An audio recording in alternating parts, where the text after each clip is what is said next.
everybody. So today I just wanted to go over a side by side of these three homebrew beers that I kind of took what Treehouse put out on a YouTube short and um, just smell them, taste them side by side just to see what I get. So um, if you haven't, this is 23 point or dash 6. This is 23 point or dash 7, 23 dash 8. So that's just the 23 is this is 2023, and that's just what batch number these are. So batch 6, batch 7, batch 8. So I'm going to move these bottles out.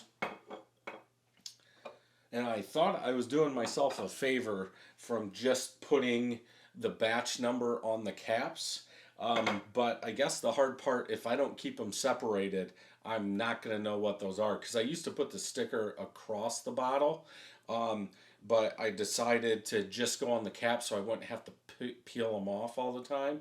But I set them far enough apart, I remember. So why are there 6 beers here? Well, 2 large carbonation tablets. The Coopers was used. Those are only 22-ounce bottles. They're a little overcarbed after 2 weeks. So I poured the regular ones, and then the pint glasses have the second pour. Small batch, all small batch, 1.25 gallons going in the carboy. So 23-6 ended up at 7.46%. Batch 7 or 23-7 ended up at 6.87%. And then batch 8, if I can get it, 7.47%. Oops. I'm going to put those, I guess I shouldn't. Okay, so Amarillo, Simcoe, and Citra in the first one. Then Citra, Simcoe, and Vic Secret in the second one. Then in the third one, it was Citra, Eldorado, and Sabru. Color-wise, if anything, this one, as it's settled down, is like the clearest now. I don't know if you can see that. I used the wrong hand. That's pretty clear. Now the second pour isn't. That is hazy. I would say that's correct for a New England IPA. That's batch 2. I think, or batch 7, I should say. I think that's more of that milky color.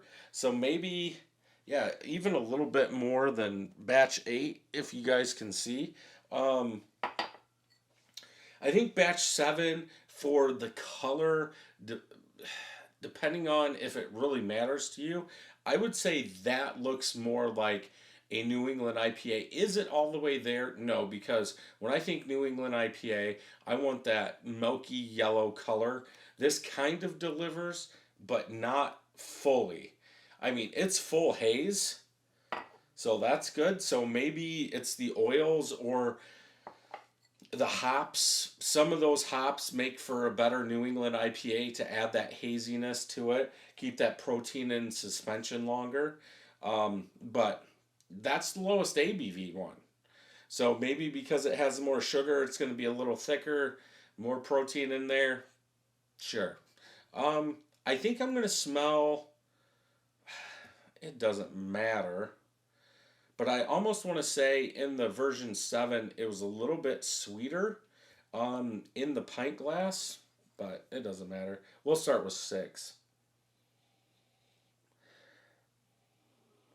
Yeah, that juicy citrus, maybe a little mango pineapple in there. Sweeter orange out of 2, or out of 7. I'm going to say 2. So 1, 2, 3. Sorry if you're watching the or listening to the audio version. Yeah. I think out of the pint or out of this glass, it's a little bit more bright. Like bright orange sweetness. Dank. I think that Eldorado. Little more dankness. I am picking up the coconut, like citrus coconut.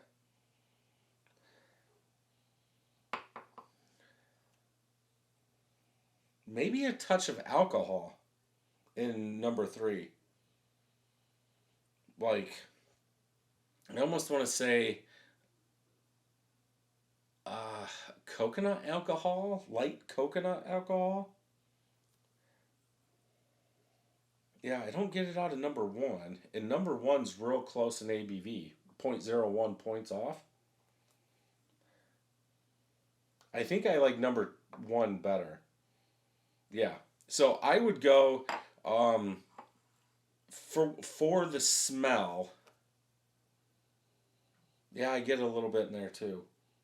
For the smell, I would have to give it to number two or batch 23-7.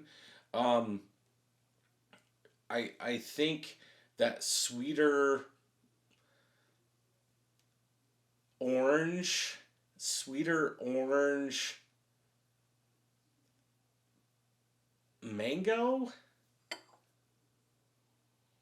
Yeah, sweeter orange mango smells better coming from somebody that wants more bitterness.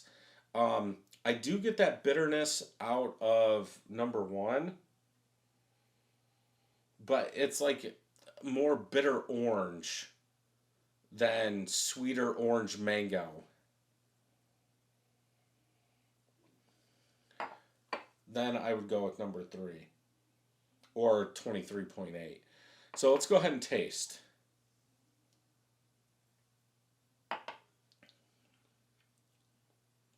Not as bitter.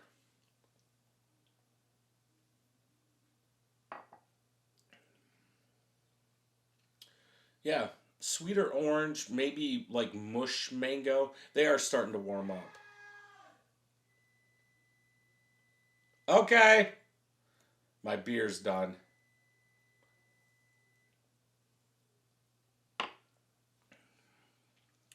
Yeah, that. Hmm.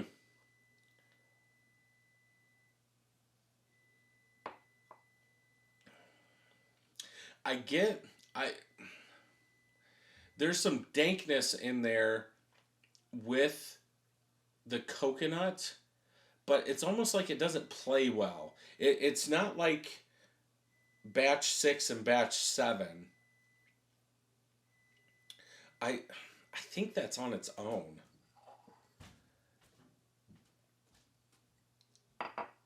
Okay, we're back. I have to finish this before I can go do that beer.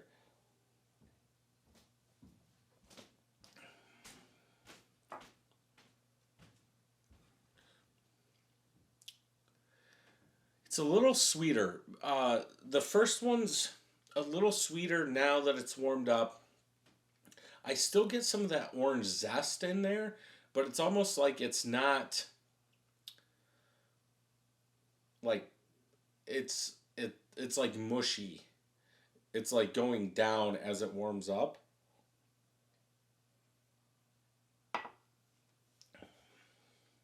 I think 2 or 23-7.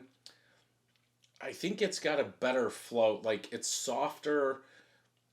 The body feels right, and you're getting some of that orange, some of that mango.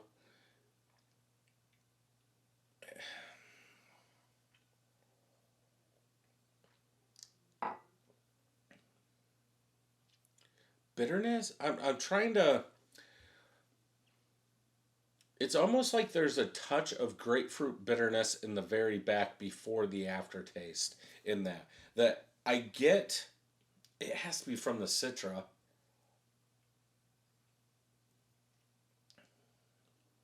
Because this one has it, but it's like they're changing. This one seems a little sweeter now, especially in the back end.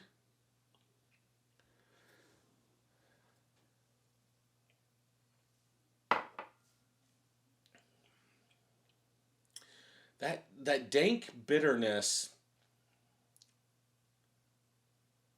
it's almost like, I don't want to say pineapple, like the inner part, the white part of a pineapple, like that bitterness. Because I don't see like that pineapple coconut. Because there's a lot of bitterness there. It's more grapefruit. Like if I had to say like coconut grapefruit bitterness, and that doesn't, not something I would want to drink. It's definitely drinkable, but I would say, at least for me, I wouldn't brew that again.